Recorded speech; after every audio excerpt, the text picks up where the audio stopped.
Sara Jaffee is here. She is a leading scientist of her generation. She's from the Institute of Psychiatry, the Medical Research Council's Social Development and Psychiatric Center. And she is a scientist working with data, working with methods, but of different sorts. I think one of the things that characterizes what she does is that she attacks problems in interdisciplinary groups from the genetic standpoint, from the behavioral standpoint, using a variety of methods that bring to bear scientific understanding on some of the key issues of our times. Looking at some of her papers, chronic maltreatment on children's cognitive, behavioral, and cognitive abilities. Important insights, life with and without a father. These are clearly topics of very great social importance. And she leads teams and leads research and publishes internationally and does research internationally on these. And she's considered to be an absolute star of her generation. So welcome to you. Camila Batmanghelidjh is somebody known, well, must be to all of us, for her work with Kids Company and with other charities.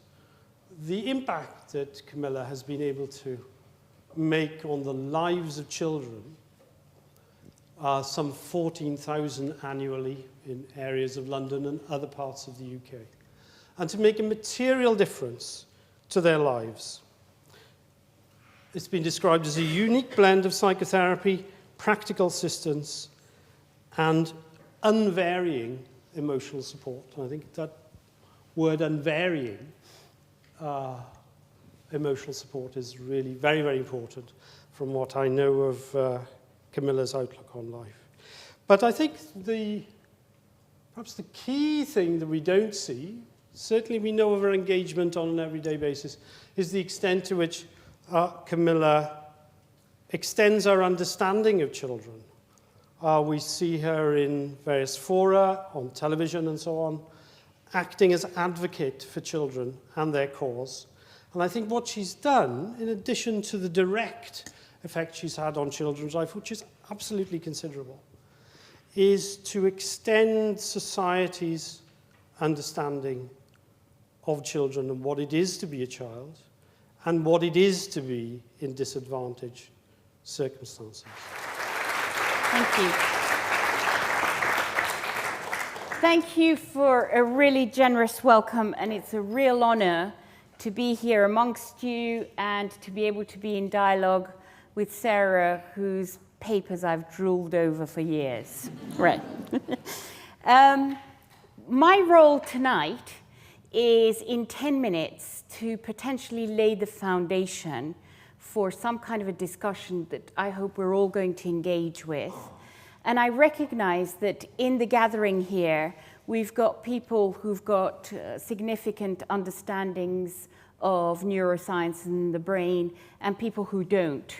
So what I'd like to do is arrive at a middle space between this polarity of the synapse and society. At the moment, what we tend to have in our public narrative around the issue of vulnerable children is professionals who are thinking about these children in either a biological or a psychosocial framework.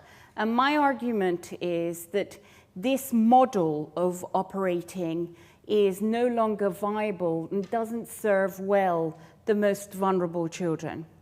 And what I'd like to share with you is specifically around this thinking around children that we work with at Kids Company.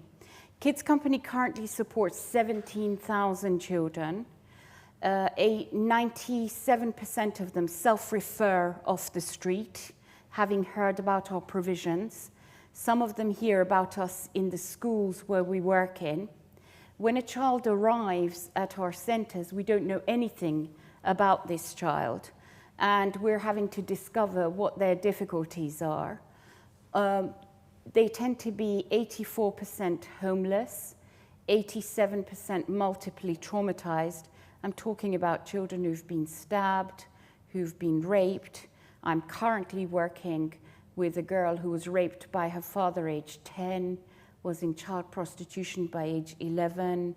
She described how, as an 11-year-old, she was in some public toilet and had ended up having inappropriate sexual contact with some 12, 13 men. She's homeless. She is currently with 2 pedophiles. And it carries on like this. The kinds of children that we are receiving at Kids Company don't have one problem. They have multiple problems. They have learning problems. They can't sleep very well because they have flashbacks of the abuse and the neglect that they've endured. They're homeless. They don't have enough food. 68% don't have enough food at home. They are shoplifting for Jaffa cakes as their main meal. They're living in squats where there is no water.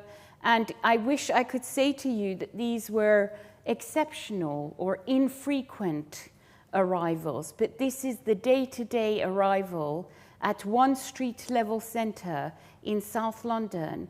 We are receiving children and young people with this level of complex difficulties at the rate of between 50 to 70 individuals a week. And because the children are self-referring, no commissioning agent will take responsibility for paying for the services and the care that they receive from us. And unfortunately, we're embedded in neighborhoods where the major institutions that are supposed to take responsibility for the care of these children, i.e. social services, mental health, housing, and so on, are blocked because they can't cope with the level of need that is presenting. So that professional agencies end up gatekeeping, trying as much as possible not to take the cases. I want to take the notion of antisocial behavior amongst these children. Because if you want to look at a child like this, you could describe them as a young offender. I hate this term because it assumes that somehow the child chose to be a young offender. And we kind of comfort ourselves with the idea that actually these children are choosing to be criminal. The reality is that I haven't seen a child who chose to do criminal activity. And the last thing I would want to do is describe any of these children as criminals. They are children first and foremost, and then they have a range of behaviors that are about their appropriate adaptation to the conditions in which they're born, i.e. they're neither random nor irrational, neither are they morally flawed. You need to have a real understanding of a moral framework in order to be able to operate in the drug trade at street level and know which drug dealer you don't offend and how much and how quickly you have to get the money back to the dealer who's running you. There is an understanding of morality, but it's perverse by measures of people who are living in safe neighborhoods, but adaptive by measures of people who are living in neighborhoods where actually their entire income for a young person under the age of 25 is just under £53 a week, with which they have to pay their gas, their electric, their rent, their food, their laundry, their travel, a portion of their rent, and their clothes. Day in, day out, this looks an impossibility, and potentially many more of us, tested in this way all the time, could turn to other ways of surviving. So what am I saying? What I'm saying is that these divisions in social care and mental health, where the social worker is responsible for housing, the psychiatrist is responsible for mental health, and so on, are constructs that are better suited to the professionals who are working within them.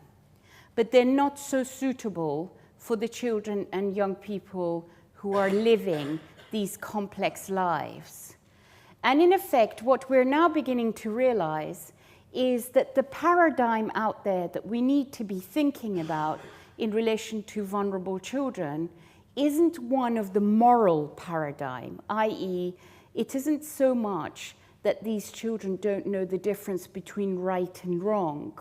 Often what you notice in very disturbed children is that objectively and in a state of calm, they have the ability to understand right or wrong. They may make different kinds of choices, but they have, on the whole, the ability to understand right or wrong from a sort of narrative point of view.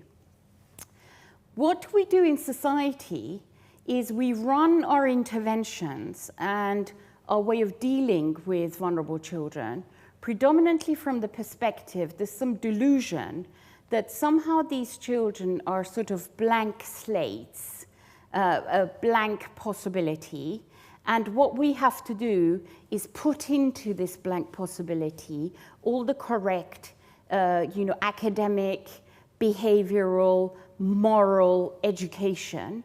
And the idea is that if you use punishment, that any deviant behavior can be corrected, and if you use reward, that good behavior can be rewarded, and in the construct of punishment and reward, we can direct these children towards the correct type of behavior that keeps them pro-social. But actually, if you look at the brains of very disturbed and traumatized children, you will notice one of the primary characteristics is that they have a much more chaotic functioning. And this chaotic functioning emerges from a completely different construct. Basically, very simply put, because we can now look inside the brain and get measures of physiological functioning, what we're realizing is that actually, yes, we are born with a genetic framework, i.e., your genetics will definitely have some boundaries around where your development can go or not go. So your genetic programming will say, hey, mate, you definitely aren't going to grow wings and fly, okay? So that's the boundary. And then within that genetic boundary, we have possibilities laid down at birth.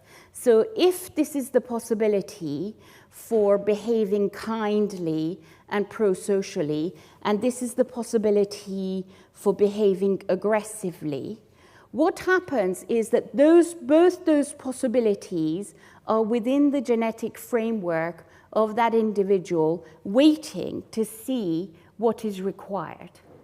And then what we're beginning to realize, whereas before we thought that it was only a matter of you growing older and your possibilities growing with you in their expression, what we're now realizing is that the thing that drives human biology and the expression of human functioning is, funnily enough, much more environmental than we thought.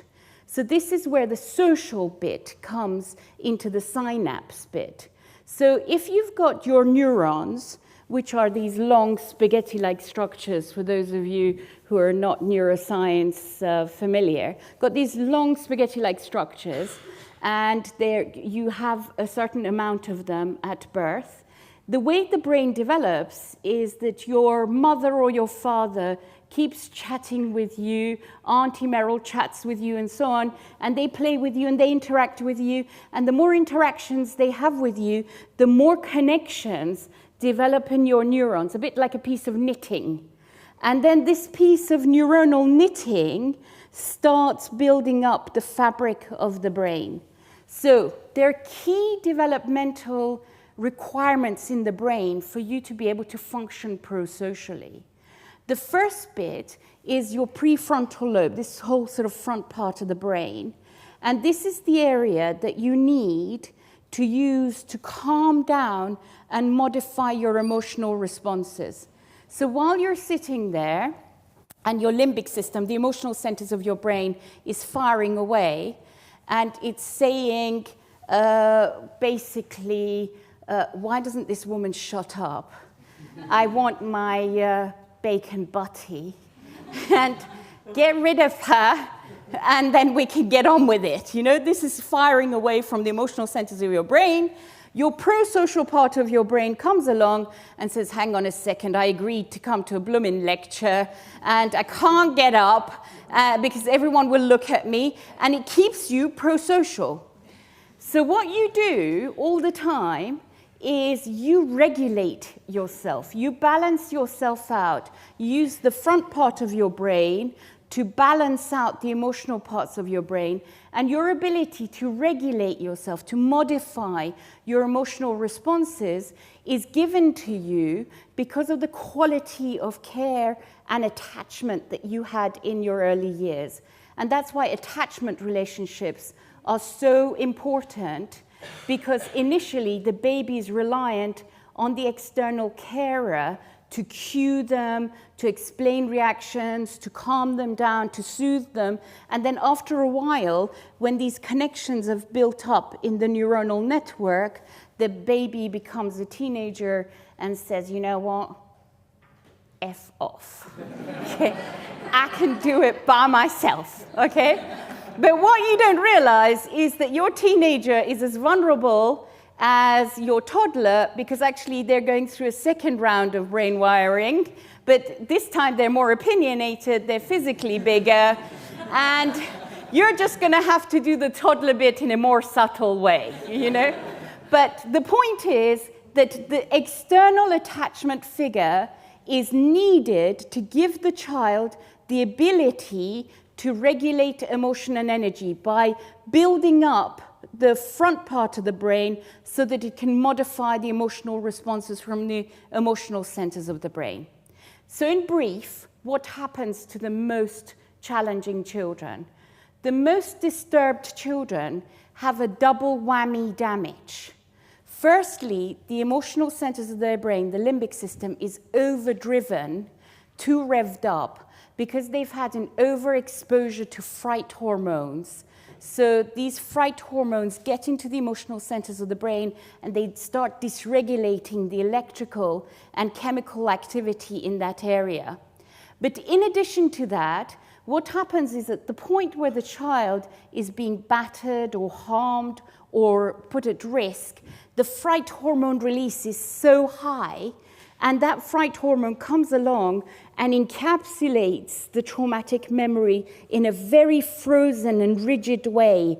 The smell of the perpetrator, the sweat in their upper lip, the tone of their voice, the feel of their muscles, everything is memorized as a result of that escalation in fright hormone, and it's delivered straight to the emotional centers of the brain. So the children are banking traumatic memories, and they're spending their whole time trying to suppress these traumatic memories so that they can keep themselves pro-social, but actually the emotional centers of their brain start dysregulating and result in a buildup of tension. But not only you remember things when you're traumatized at brain level, the cells of the body also start coding the trauma. And they don't have a narrative, but they have an energetic coding. And because of this, what you get is children who are presenting with high levels of dysregulation. They can't manage the dysregulation, and very quickly the children realize that a violent encounter of some sort, either harming themselves or engaging in an external fight or in damaging behavior, results in the expulsion of some of that tension. So to conclude, because I've only got 10 minutes, it may be that these kids, in their violence, are actually attempting to regulate their own emotion and energy, because in effect, as a result of lack of good quality care and the negative environmental factors that they're exposed to, they are presented with a significant personal dysregulatory challenge that they can't manage. What do? Rather than come and help these kids learn how to regulate themselves and take responsibility for managing the dysregulation, we come at this problem which is a biosocial physiological challenge with a moral framework. So we say, you just had a fight, you're going to be deprived of your playtime. And do you know how irrational that is? Because a brain that is that dysregulated does not remember punishment that is mild, neither is it calm enough so that the next time the child is about to do something wrong, they stop themselves and they think, hang on a second, last time I lost my playtime, it didn't feel very good. I'm going to stop myself from beating this kid up because I don't want to lose my playtime. That is not the brain of a disorganized child. That is the brain of a child who has the capacity to be calm enough, ordered enough, and has an intact memory system to be able to make use of sanctions as a corrective strategy. I'm going to stop it there. Thank you very much.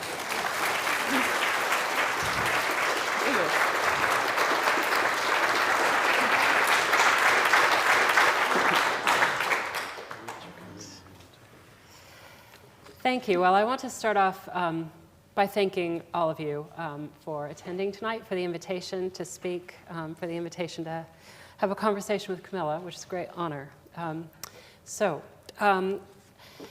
a developmental psychologist by training, and I primarily study children and families in the United States and in the United Kingdom who are living in circumstances of social disadvantage.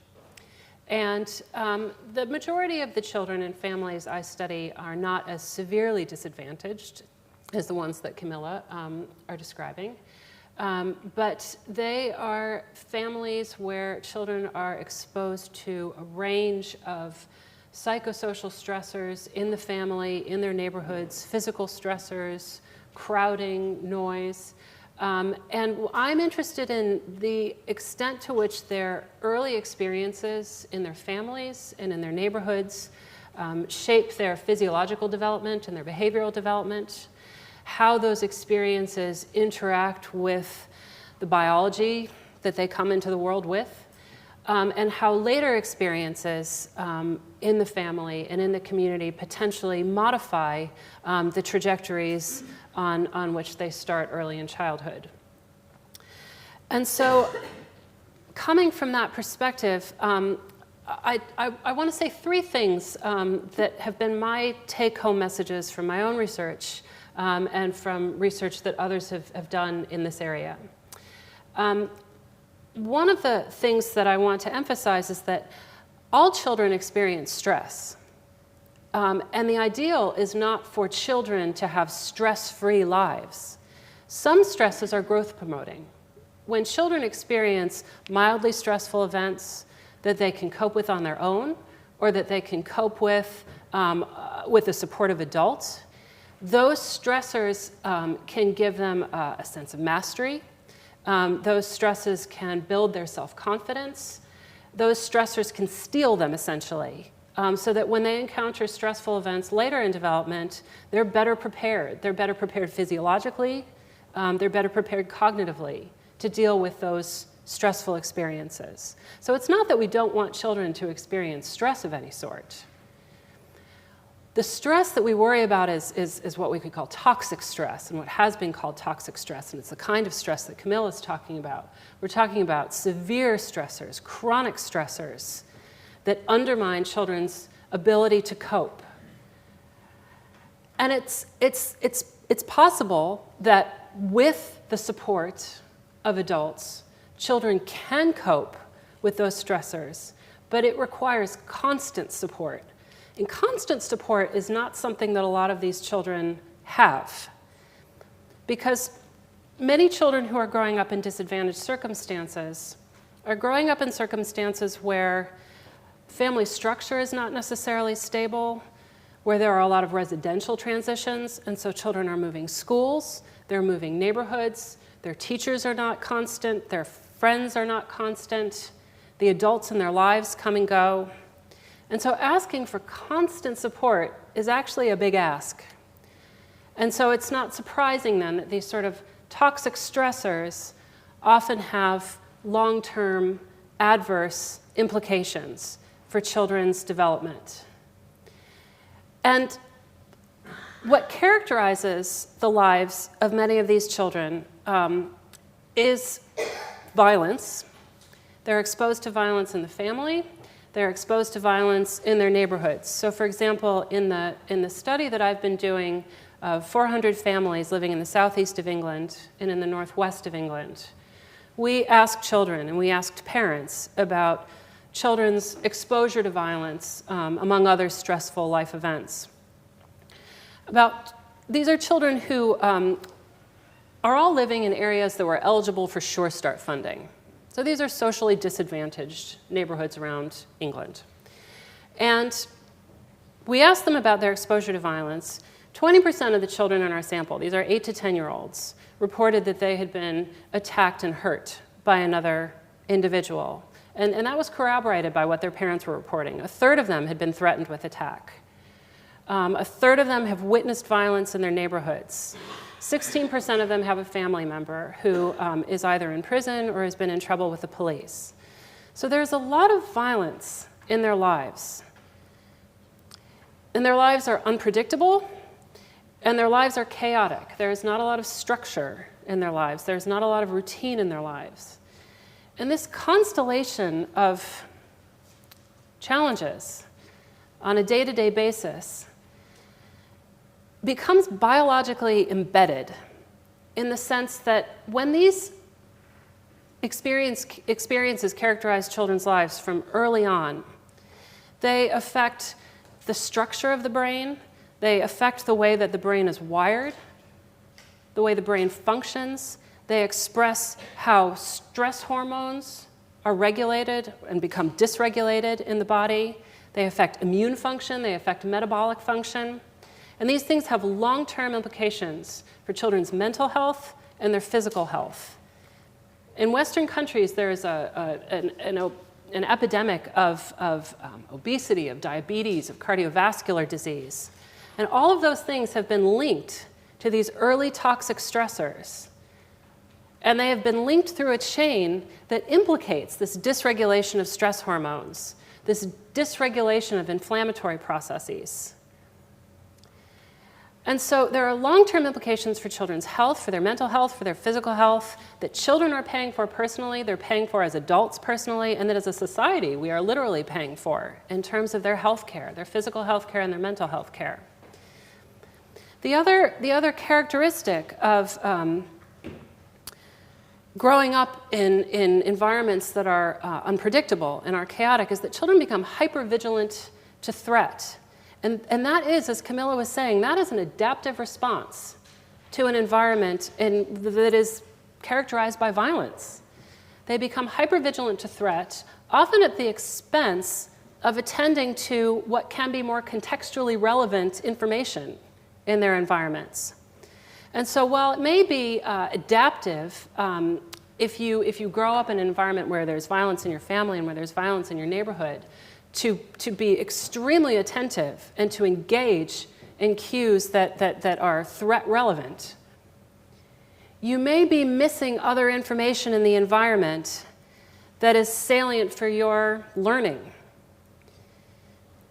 And you may become hypervigilant in becoming hypervigilant to threat, you come to view experiences that may not actually be threatening as threatening. So these are children who have a much lower threshold for responding to social interactions as if they were threatening. And they respond accordingly. They respond aggressively, for example, because it's adaptive in their worlds. The last point that I want to make is that early intervention matters. Intervention at any point in development can work, can be successful. But early intervention is important because it gives us an opportunity to modify behavioral trajectories, to modify cognitive trajectories before they become ingrained. Right? Development is a process where our behavioral tendencies and our cognitive tendencies build on each other over time and reinforce each other over time. And so if we can intervene at a point before those behavioral tendencies and those cognitive tendencies become ingrained, where the consequences, where before the point where we get ensnared in the consequences of our behavior, then we have a better chance of actually modifying those trajectories so that they move in healthier ways. And so intervention can work at any point in development, and that's clearly what Camila's work with Kids Company shows. But we may have more success if we invest in early intervention to actually prevent exposure to toxic stressors from occurring in the first place. And even if they do occur, from modifying children's trajectories before they become ingrained that will have long-term detrimental impacts on their health. All right.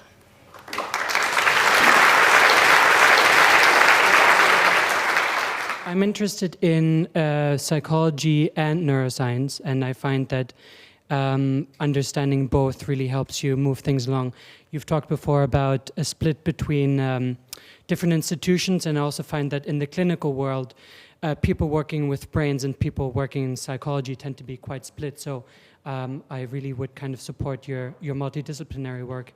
Now, in your short introduction, you've talked about the impact that largely that our environmental impressions can have on the limbic system. And I was wondering if you could talk a little bit about the impact it may have on the frontal lobe system as well, on the regulatory system. What kind of, if you focus your interventions on both or one of those systems, and then for you, Sarah, if you would corroborate that, or if you would have a differing opinion. Thank you. Okay, good question. When I was telling you about the genetics, I think we need to also start at the genetic level. And do you remember I was telling you that you have a potential baseline genetic programming? And I gave you this idea that if this was gene expression for being kind and pro-social, and this was gene expression for aggression, what the environment does is that if the environment is very aggressive and threatening to the child, the aspect of genetic programming which is most related to survival of aggression and is required will get up-regulated, i.e.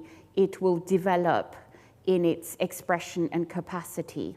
And there is some thinking that potentially this variation in gene expression can get passed on to the next generation as baseline genetic prerequisites, i.e. through the birth process, that there is this kind of messaging that actually you're coming into a really threatening environment, you need to be ready with your aggressive repertoire because it's required for survival.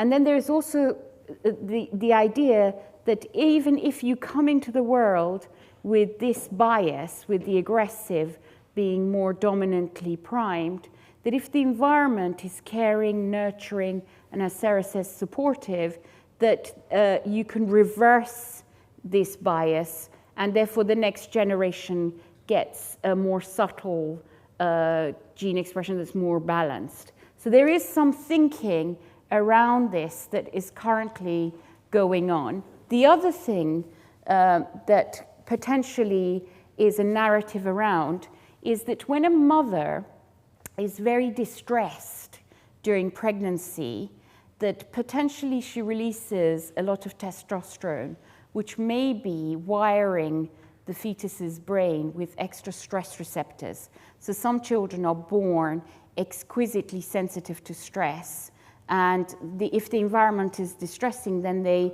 have the greater capacity to have stress reactions. And my point about all this is that there's a whole range of contributory factors that we may potentially have to be thinking about, and this dichotomy between psychology and neuroscience has to be completely eradicated if these narratives are really significant narratives of development.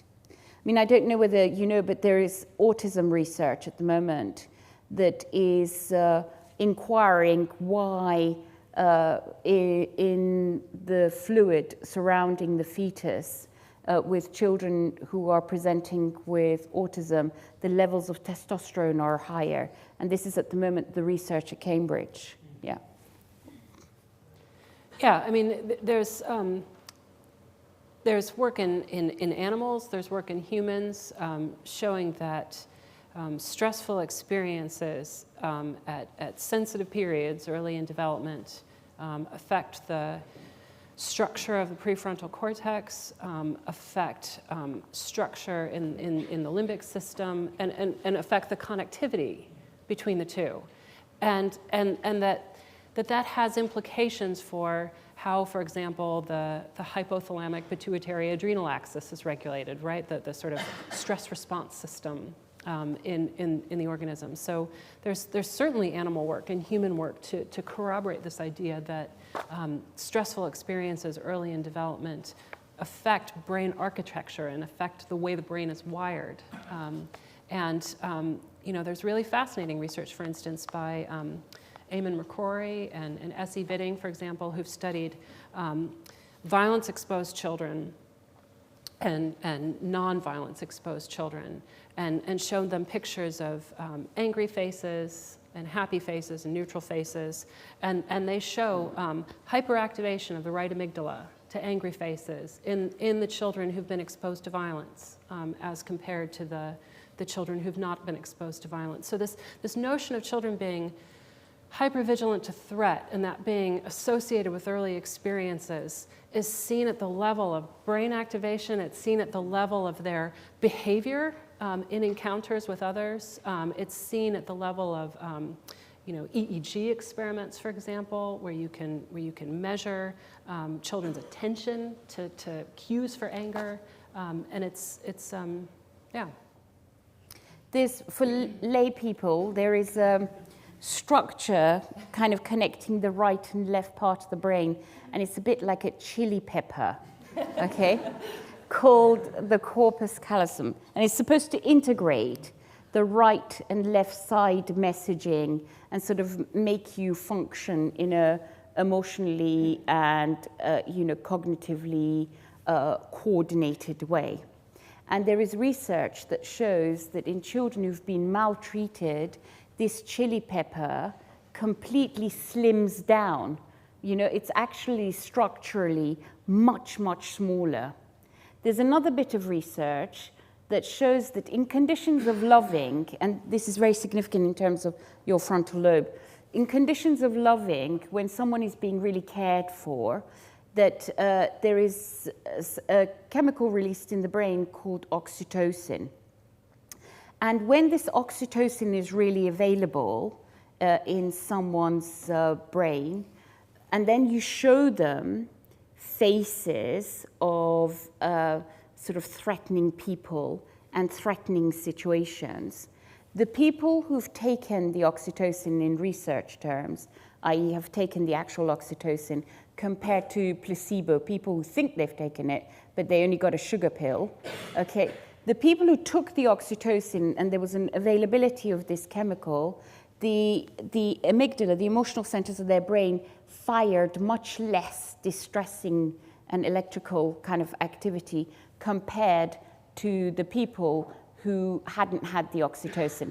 And what this research demonstrates is, as Sarah says, conditions of care can actually have an implication in the neurophysiological functioning of the brain to the point where your interpretation of situations is even modified. I'm afraid I'm not a scientist, so I'm sorry if this question is beneath quite a lot of you, but you talked about... No, we have a united gathering. Go on. So you've talked a lot about how distressing situations shrink the chili pepper and sort of hardwire themselves into the brain. I just wondered what, if anything, can be done to reverse that process once the child reaches sort of adulthood or young adulthood, maybe?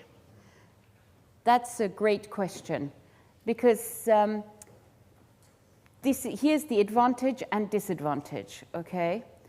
Basically, as we are beginning to understand that environmental factors drive brain development a great deal, we're now also understanding that brain development, you can't take any more pictures of me because I can't concentrate. I'm neurologically challenged. In a minute, I'll have a fit. Okay, okay, hold on. So, what was I saying? Hang on a second. Let me get my neurochemistry back online.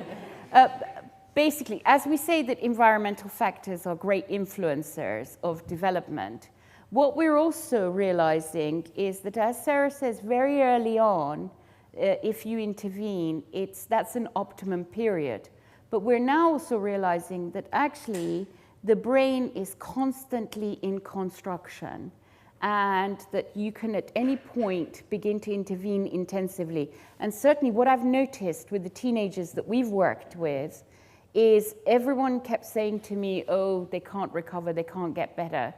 What you have to do is that you have to put back in the intensive reparenting opportunity into that teenager's life so that you restructure some of those areas that might be missing development as a result of the kind of interaction that a mother and child would have. And this has huge implications for the way we do business, clinical business, because at the moment we've got a diagnostic model where you turn up at the clinic, the professionals diagnoses you with something, and then they decide that you come and meet them once a month if you're a psychiatrist in Lambeth.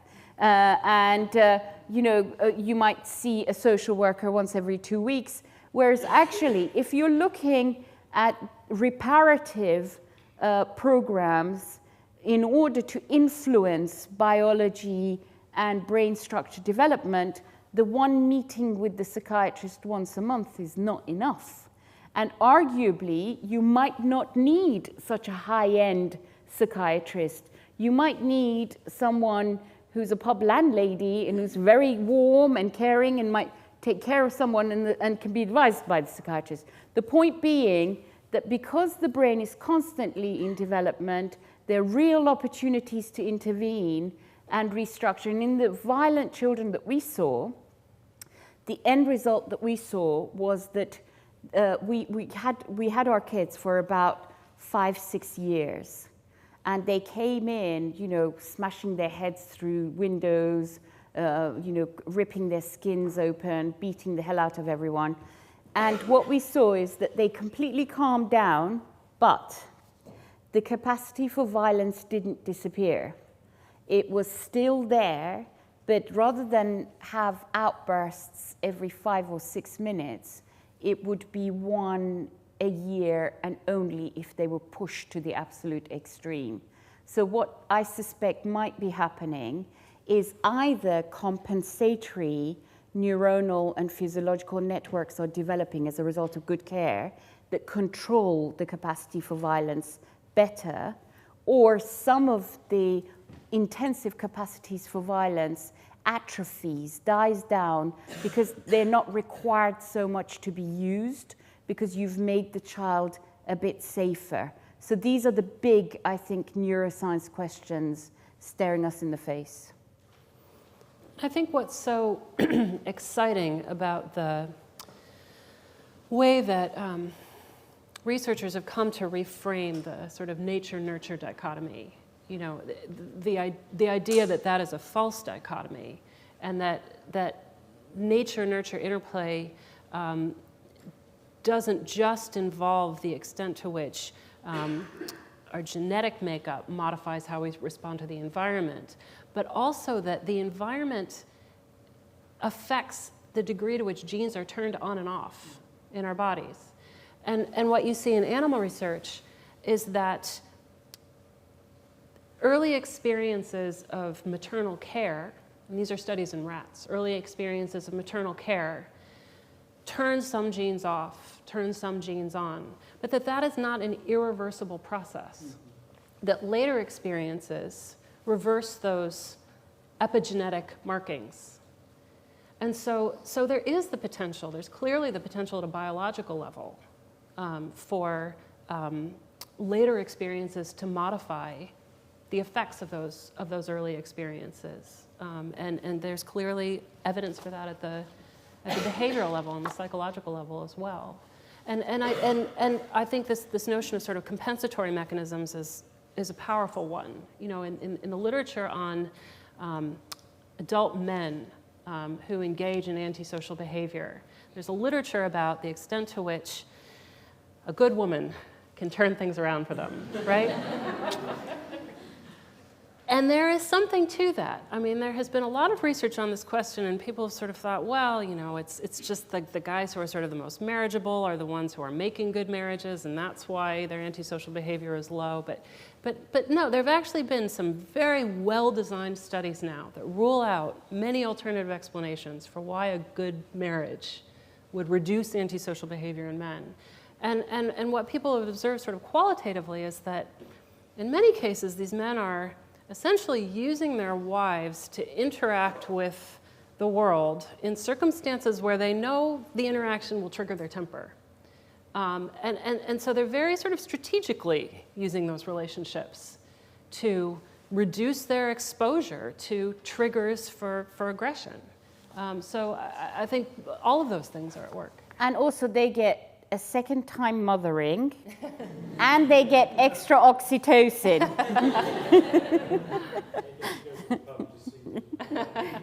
Also, Webb, reader in child health. Although I agree that early intervention makes sense, I'm cynical enough to feel that we have so many children in poverty and overwhelmed social services that we are going to continue to see thousands of children emerging from an early childhood characterised by maltreatment. 1.5 million, above 1.5 million children, yeah.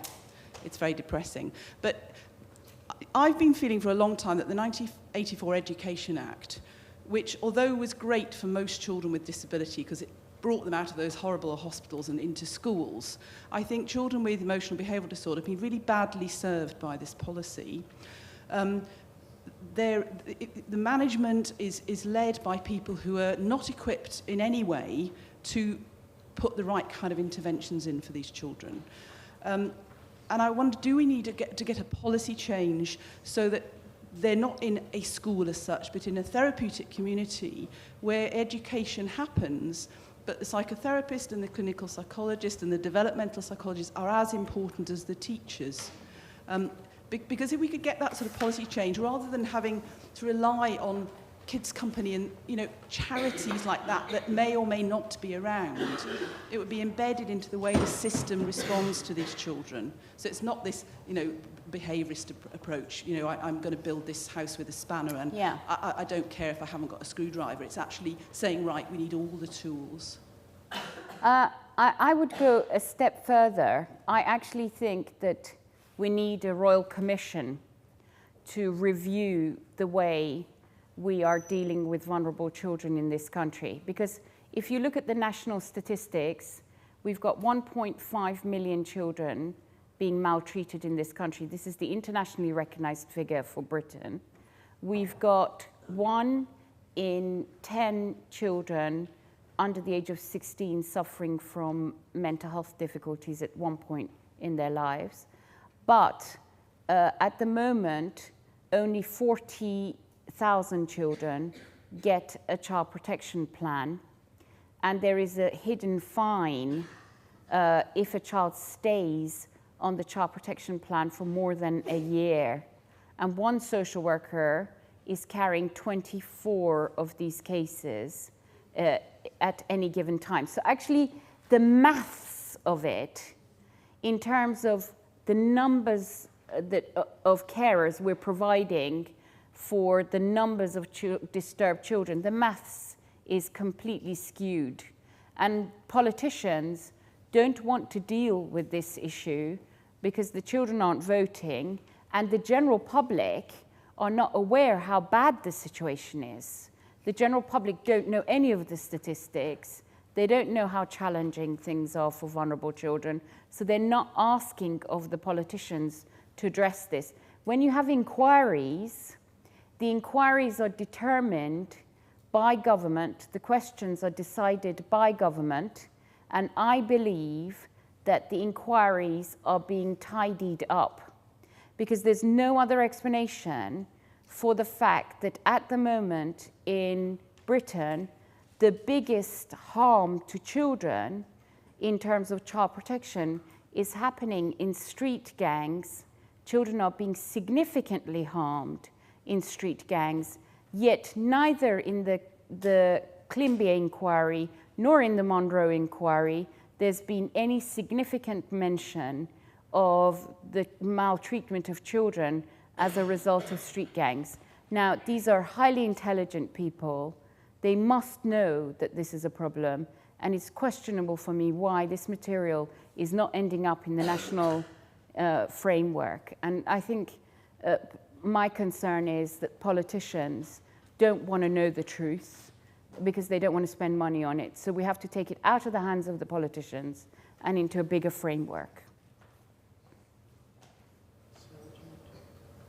Well, I mean, I don't know what the political will for such an effort would be, in the sense that it requires a joining up of services that has not happened to date, and that I think wouldn't just, and you may disagree with this, but just wouldn't necessarily only involve services for the children, but would involve services for the family as a whole. I mean, it's one thing to foster a child's development, but if you're simply sending a child back to an environment that is predictably unpredictable, and you're not offering services to parents, you're not offering services to the family as a whole, then I'm not sure how much good you can actually do. I think you're right. The primary prerequisite requirement is to address the family's needs. But it is also true that there are lots of children whose families are profoundly dysfunctional, and we are not serving them well because we keep wanting to engage their families. Yes. And once the family doesn't engage, it goes in the file non-attendance at clinic, and no one really goes looking for those children because their parent didn't bring them along to the appointment. And I think that's only wrong, really.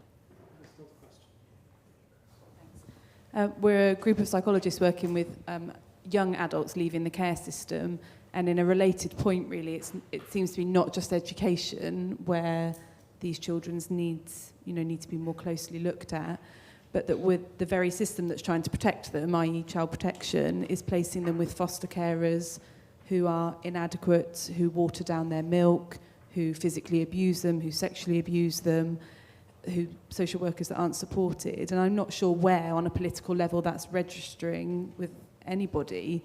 And whilst we're working very hard with the young people, they continue to live in poverty, get into abusive relationships because that's their only way out. And it feels like as a society we need to look at how we support children from a very young age, and when their families can't look after them, when their families aren't asking for support, can't accept the support. In other countries, they have attachment models for looked after children where families live with another well-functioning family. I'm not sure whether there's any dialogues in this country that you're aware of that suggest that we might go in a similar direction. At the moment, central government is unfortunately very focused on punitive measures. So they've escalated police intervention, let's say in relation to gangs, and they're having raids to arrest gang members. But when you actually look at these individual gang members, they are all kids predominantly who have multiple exclusions, they've got special needs, they've got housing problems, and so on. And what people don't realize is that if you're at street level and the police can't protect you, the reason the police can't protect you is because they can't get the witnesses to give evidence, because witnesses get threatened, and it's not just themselves who get threatened, it's their families. So if you decide to turn up to court to testify against someone, they threaten to petrol bomb your mum's house. So the police are incapacitated in generating safety, and at street level, the way safety is ensured is if you build up a reputation for great harm and revenge and immense wealth. Because the idea is that you didn't get your wealth legitimately, you got it through criminal activity. And if you get that amount of wealth criminal activity, your criminal backing must be significant. If your criminal backing is significant, then you shouldn't be harmed because the revenge will be significant. And in this way, children turn to street gangs in order to ensure their own protection in neighborhoods that are unsafe. So really, we need to look at this whole thing systemically and properly. And I wanted to say one tiny thing. Look at one irrational piece of behavior we have. We say there are a whole range of children who need a school meal because they come from families too poor to provide lunch. But when it's the school holidays and the 6 weeks holidays, we suddenly decide that there's nowhere to have lunch. So in effect, we put out all these children into the community with the school closed for 6 weeks, and they have absolutely no access to lunch. So what are we saying? During term time, you're a hungry child that needs to be fed. In the holidays, you don't exist. And it's that kind of disjointed thinking that we need to address across the spectrum.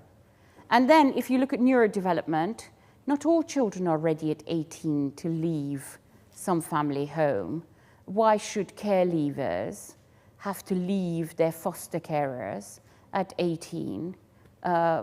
Because they might need greater care. They might need care till 27.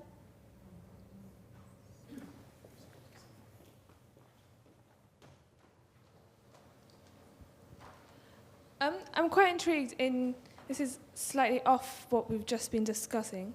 You know, the diagnosis of personality disorder.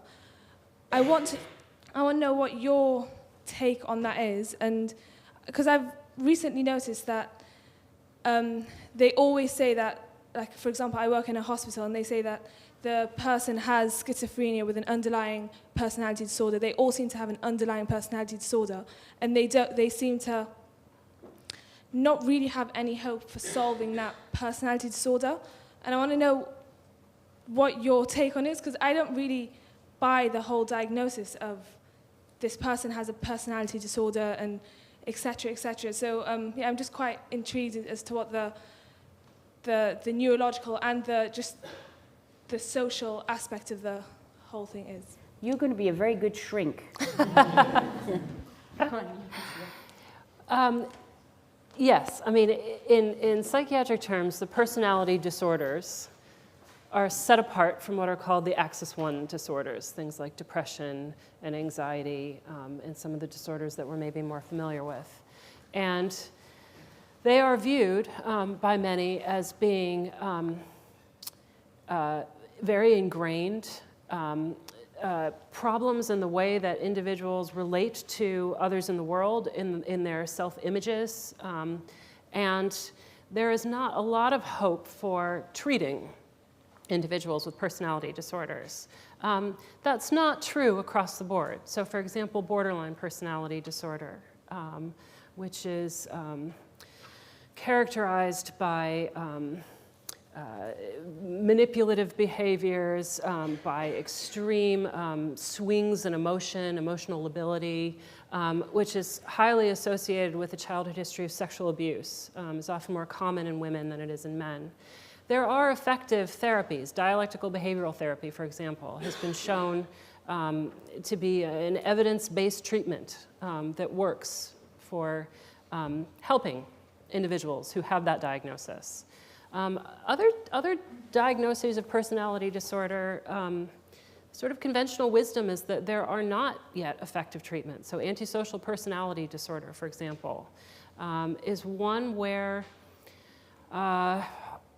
I think researchers have struggled to identify effective treatments for that constellation of behaviors, the aggression, the impulsivity, the callousness, the sort of grandiosity that goes along with it.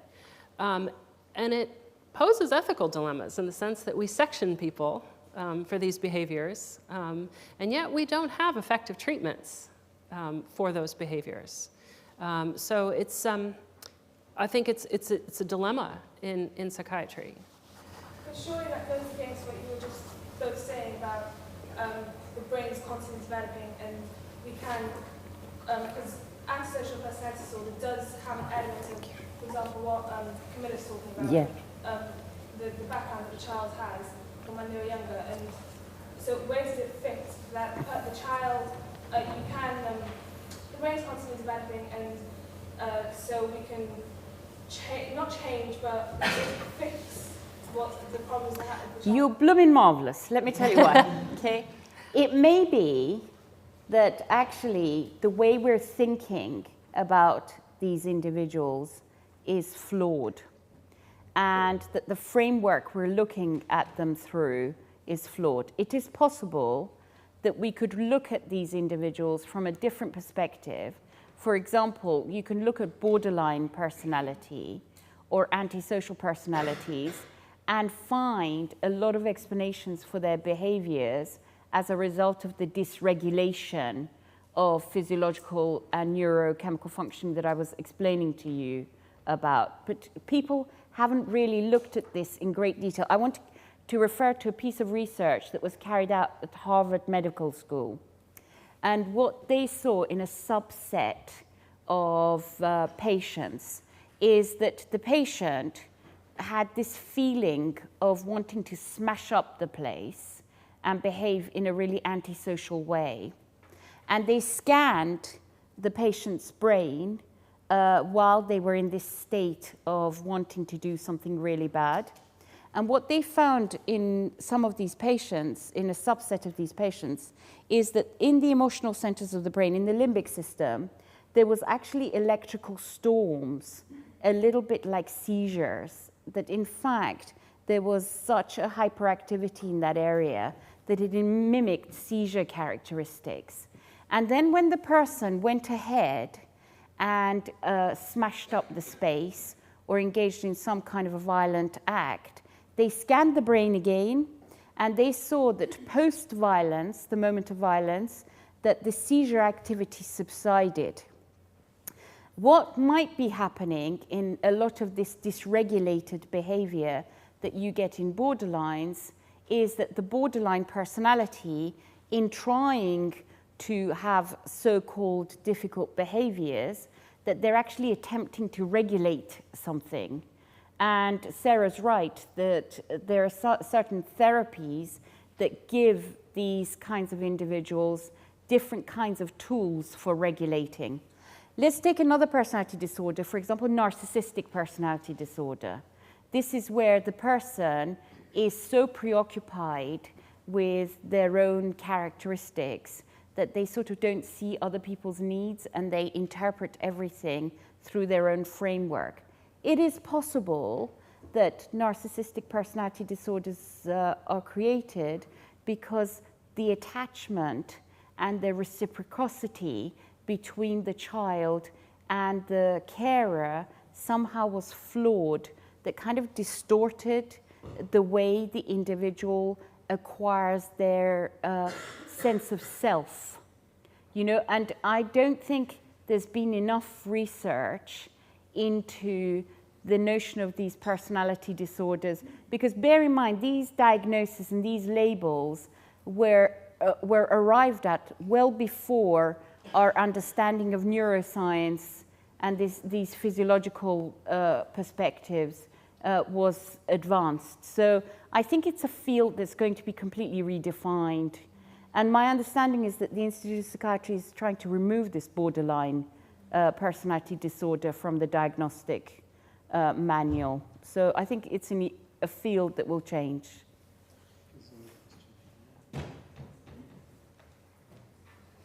Thank you. I'm Joyce Sweetman from the School of Psychology. I want to say, ask two questions really. Actually, first I want to say I really enjoyed your coverage of social neuroscience, Camilla. I think you should come here and lecture on intro psych. No, listen, I have so much learning difficulty that if I get it, then I can communicate it to the doorman. It was very good. Yeah. So the kind of two questions are, the first one is morality really something we want to take out of this discussion? Because, because I think that you can understand what we're saying in terms of having a society which essentially causes brain damage to children. So it's quite a sort of action-orientated interpretation of what you're saying, but that, in essence, is what I'm understanding from it. And if you get rid of this distinction between nature, nurture, social environment, if we understand epigenetics, etc., then we realize that that's really what we're doing. So the society is causing brain damage to children. Okay, I think that's a useful way of thinking about things and a useful way of using morality, perhaps to motivate people's actions with regards to these issues. I wonder if you have a comment on that, and I have a second question as well. Won't be allowed a second question. Won't be allowed it. Okay, my boss says I'm not allowed a second question. I'd rather ask the second question. Listen, I tell you what, I'll wait afterwards and you can ask me the second question, okay? But what I wanted this is a very important point you bring up. Morality, listen, we are deluded, all right? We organize society around delusions. We assume order. We believe that if we work hard step by step, we're going to arrive at a destination. We believe that if we collect our money, we'll have a pension. These are all delusions, okay? Because life is precarious, unpredictable, and random. And the truth is you can have the rug pulled from under you any minute. But our delusions of order are immensely necessary. Otherwise, we'd have a catastrophic existential crisis where we wouldn't know where to place ourselves in the wider system. And it's in that context that morality is very important, actually, and I would never write it out, because morality gives individuals the step-by-step framework around which to organize principles of self-regulation. So morality on an individual level is needed. On a collective level, it's needed, because then you have to regulate the group. And yes, the morality of the fact that as a society we're damaging our children's neurodevelopment is one that needs to be highlighted. Yeah, I mean, I think these are questions of social justice, quite simply. The difficulty comes when, when you have, the Prime Minister, for example, calling rioters in the summer selfish and irresponsible, and bringing in morality in that sense, as if it is, as if there's a moral choice that they are consciously making that can be corrected through punishment, as Camilla is saying. I think that's where the danger of bringing morality into the discussion comes, without sort of recognizing the broader context in which those behaviors happen. Yeah. Sarah's got a very good point. The Prime Minister and the media called everyone greedy during the riots. Well, how do you know what they've got in their house to then decide they've gone after too much? And, it's mad. It's a mad thought. You'd have to know that they didn't have those things in their house to then be able to go on and call them greedy. And the whole point is, just as much food was stolen as anything else, and that didn't come out in the public narrative, because that would make the greedy look needy, because when you start stealing food, the story's different. And then the other thing is that if you want to pay your electricity meter and your gas meter, stealing a plasma TV and selling it is a pretty good deal, So it's like, how do you think about this? Yeah. Very quick for my question. The most shoplifted item in Britain is cheese, so I think that fits with the food topic. No brand specific, but I was really interested about the point about personality disorders in your comments. We know that conduct disorder is getting diagnosed earlier and earlier in this country, and we also know that those with a conduct disorder diagnosis are much more likely to then get diagnosed with antisocial personality disorder once they've reached the age at which the diagnosis can be given. And whether that train of events is telling us that society, we're programming these children earlier and earlier, or that the diagnosis model that we've set up for receiving care and intervention means that you can't receive intervention without having this clinical diagnosis that maps you onto a trajectory for this personality disorder later on and turns it into some kind of fate event, really. Well, it's the pathologization of neglect. You know, we can't say this child needs care, love, and some mechanism to help them regulate. We have to call them a child with conduct disorders so that they can get to go and see Sarah in the Institute of Psychiatry. Good luck to them.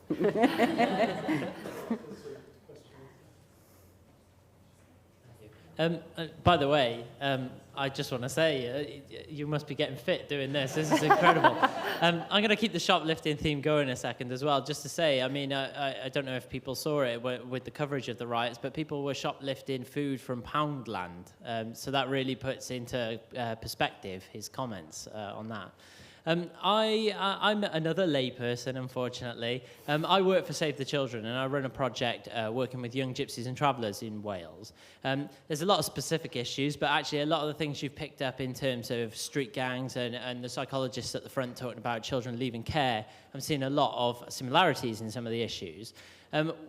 These could be children who are experiencing traumatic events early in their life, so evictions, for example, domestic abuse in their own families, and the violence that they'll suffer outside of their own community as well.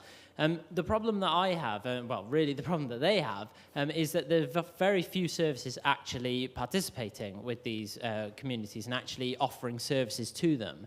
The problem I have is actually trying to convince services that they should be more proactive and actually working with communities like this. I'm sure they're not the only communities that applies to, though. When I try and do that, I will use a variety of attempts to try and do it. I'll talk about the moral case. I'll talk about the financial case. But I'm very interested in actually trying to use this case, the developmental case, and how it's really going to play out in terms of future development of those children and young people. I'm just wondering what success you've had in trying to actually convince policymakers and decision makers to actually change their attitudes in terms of actually reaching out to people like street gangs, for example, and how that's actually worked itself out in the long run.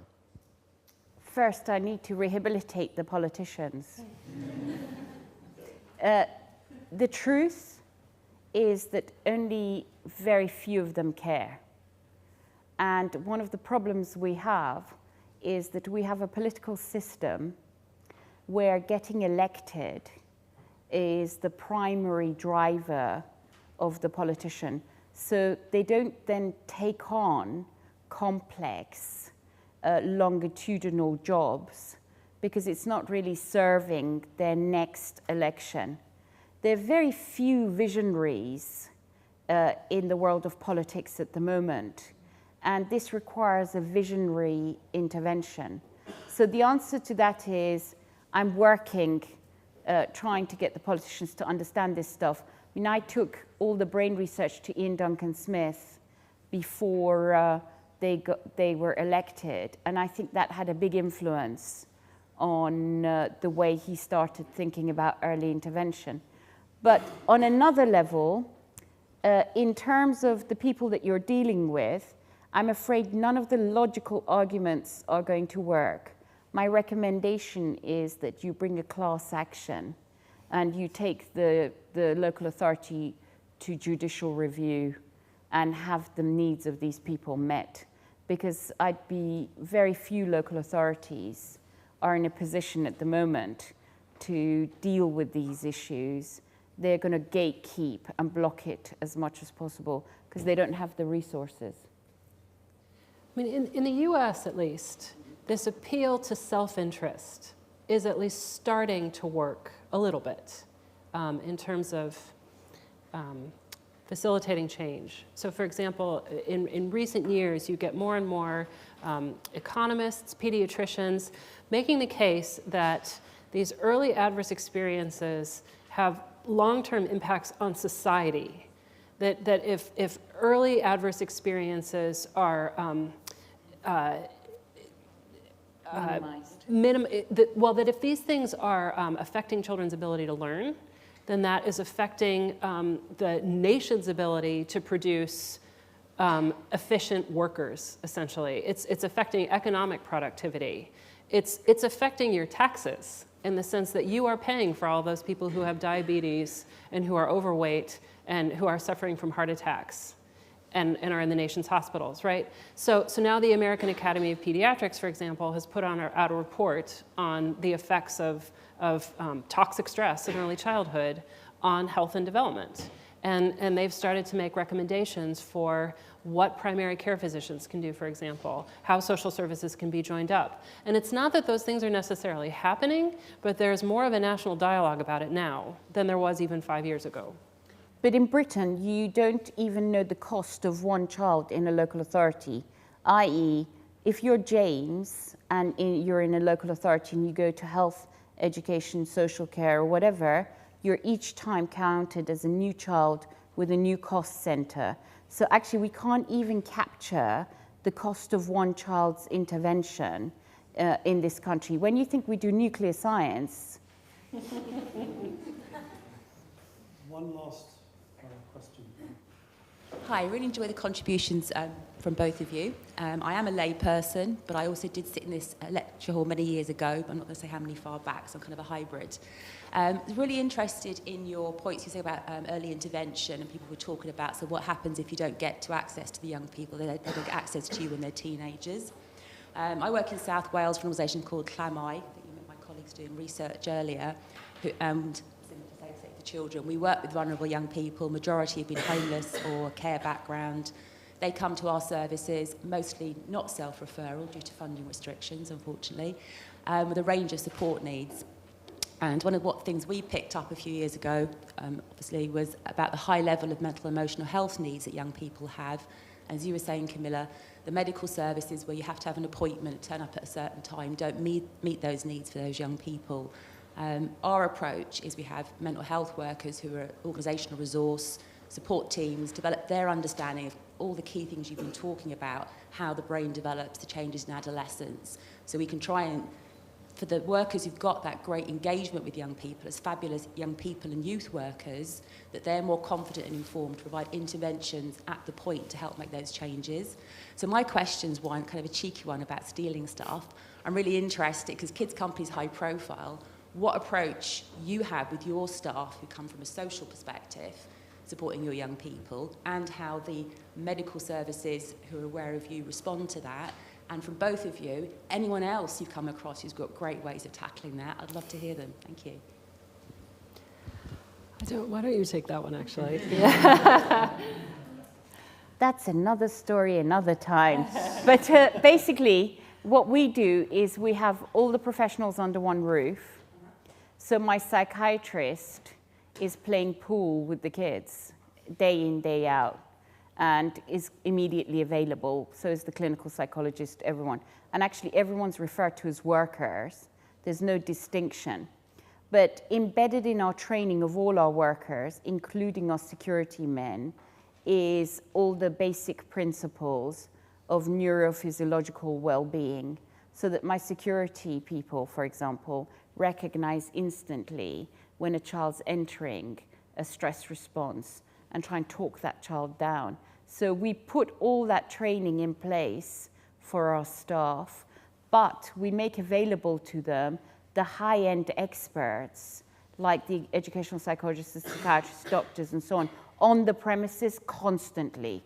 So none of this can we turn up for an appointment to do a diagnosis. If the child flicks a fork 45 times, then the psychiatrist might conclude that they need to look at ADHD, you know, and in that way the model works much better. I don't know of anyone else who's doing this kind of stuff. We're going to draw to a close there. Wasn't that great?